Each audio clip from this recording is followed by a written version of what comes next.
and it's one of the reasons I accepted the work from government, that it all depends on what business you're in. If you look at Leon, our business, which is now run by my business partner John, it's relatively easy for us to be sustainable. We have a set of customers who care about those kind of things. We've gone from being 20% vegetarian to 60% vegetarian over the last few years. We can focus on making sure our energy supply is sustainable, recycling, etc., etc.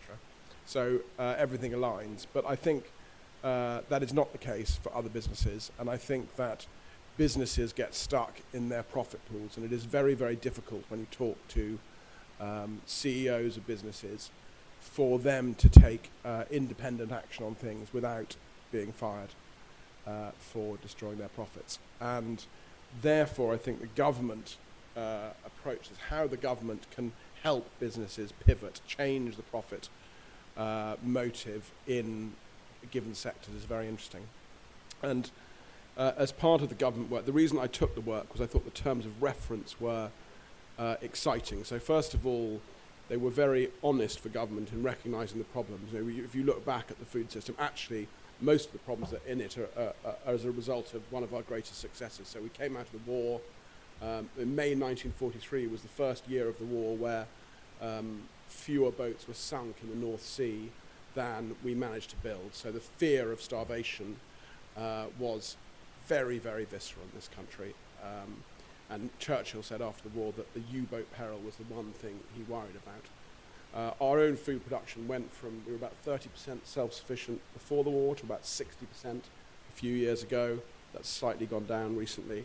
So we dug up orchards, we dug up hedges, we planted food across the country. And that was actually the way that historically, as population had grown, if you look back over world history, basically as population grew up to pretty much 1940, there are some 19th century advances in fertilizer and so forth, but basically up until about 1940, your population grew, you farmed more land, you produced more food. And if you look at a chart of those three lines, they run pretty concurrently back from 1600 further back. Then we stood after the war and we looked forward at what was facing us. And because of improvements in medicine and in general healthcare and well-being, we projected that we were going to go from 2.5 billion population after the war in the next 100 years to a population of 9 billion, which, to put in perspective, the previous 140 years, the population increased from 1 billion to 2.5. And there was literally no way that you could imagine feeding the world on those numbers with anything like the form of agriculture that we had had in the past. And many of you will know that is when Norman Borlaug came into our lives in Mexico on very little money, scuttling between the uplands and the lowlands to run 2 wheat harvests a year. Growing wheat and developing wheat varieties is very time consuming. And effectively he managed to grow a wheat that had a short stem that supported massively bigger wheat and was resistant to wheat rust. And food production as we knew it changed completely. Mexico went from being importing 60% of its grain in 1945 to being self-sufficient by the 1960s. And if you look at those three lines, what you see is the population did increase as projected. The food production for the first time ever massively accelerated above the population, and the amount of land used for farming grew a little bit. And that was extraordinary, and we now have a variety of food that is unimaginable to previous generations at a cost that is, for most of us, lower than it's ever been. And 1 in 7 jobs come from the food system. Fantastic success story. But with that, obviously, came problems. So food is currently making us sick. The Green Revolution farming techniques we now understand have reduced biodiversity, have polluted our rivers with water, our air with ammonia, and then carbon, which we didn't even realize we were optimizing for back in 1945. It turns out that the food system now creates 30% of the global carbon. So in one sense, I'm optimistic about this in that we have solved a problem in the food system before, and we can do it again. But in another sense, it is very, very complicated. The work I'm doing also is recognise it's across departments. So you can't do one thing in DEFRA and then do another thing in trade. You can't do one thing in BEIS and another thing in health. So what are we looking at?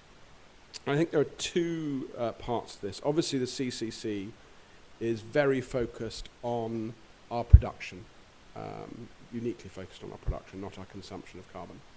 And it is very, there's a projection in the CCC about where we need to get our carbon down in farming over the next 20 years. The NFU has said they want to get it down to net zero by 1940. It is very important to do it on the production side and our production methods because a number of reasons. First of all, we can lead the world in this. We can show others that it is possible. If you look at the CCC now, I think 18 countries, you'll know better than me, but 18 countries have copied what we did with the Climate Change Committee and our climate target. So there's a massive benefit in showing that something can be done. And then secondly, hopefully we can lead in the technology and the innovation that's required, which is something that we can actually use to our benefit and export that. But that still leaves consumption. So it is marginally useful to create a net zero production system in the UK and then import carbon in huge quantities in the form of meat that's fed on soy from rainforest that's been taken away, in the form of inefficient farming practices elsewhere. And that is really tricky to work out how to do that. And a large part of that relies on the trading system. And we need to find a way, a number of people are working on this, but we need to find a way in which you can recognize those externalities. And in my area, it's not just carbon, it's also biodiversity, animal cruelty, so that you're not effectively creating this beautiful haven in the UK while you're exporting the harms to places where you don't see them, but effectively you're consuming them. How we're approaching that is, on the one hand, looking at the numbers and doing kind of typical hard-nosed strategies. So you say, well, what does the system look like today? What are the power dynamics, the economics that create the goods and the bads that we see? Where do we want the system to be in 10, 20, 30, 40, 50 years' time? And therefore, what do we need to do to get from A to B? What are the strategic imperatives and the actions? But in the area that revolves around food and land, there is an awful lot that is based on values. You can't calculate mathematically an ideal solution. First of all, there are lots of different potential transitions, and then those transitions involve things such as changes to the way our countryside looks, priorities over where we plant trees, what kind of trees we plant, who decides how we do that, how do we feel about trees versus biomass reactors. These are not all things that are calculable. They will involve decisions. And another area is, and this is just one of many examples I think that will hit us really fast, is the technological improvements in agriculture. If you take, for example, precision fermentation, which is a process in a tank of using bacteria to ferment. At the moment they're working on milk protein, but they also think they'll be able to do palm oil and other proteins.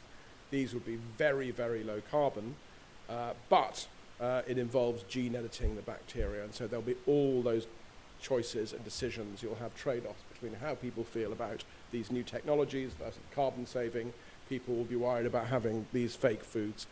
So on this values area, the way that we're dealing with that is to have multiple deliberative sessions across the country, talking to people about what is important to them about food, about their food system, about the countryside. And then by next summer, when we have the kind of policy options ready, and after the Carbon Citizens Assembly, we're going to be holding a Food Citizens Assembly, so that the recommendations that we make to government who are responding to what we do with a white paper 6 months after we've done it will not be my recommendations, but they will be a set of recommendations that have been deliberated by citizens selected at random to represent demographically the country. It is an unbelievably complex challenge. The number of unintended consequences, the potential for misunderstanding, the tone of the debate in many areas is incredibly unpleasant and unhelpful. But I really do think that, as these guys have said, the fact that this is now recognised as being the central issue to our civilization, even from the last election, it's gone from the opinion poll last week put climate change the most important, environment the most important issue, which included climate change. 28% of the country thought that was the case. 11% in 2017, when Theresa May was elected, thought that was the case. So we have a real opportunity to make a change. And if you want to get involved in it or hear more about what we're doing, you can go to nationalfoodstrategy.org. You can hold deliberative sessions yourself, please.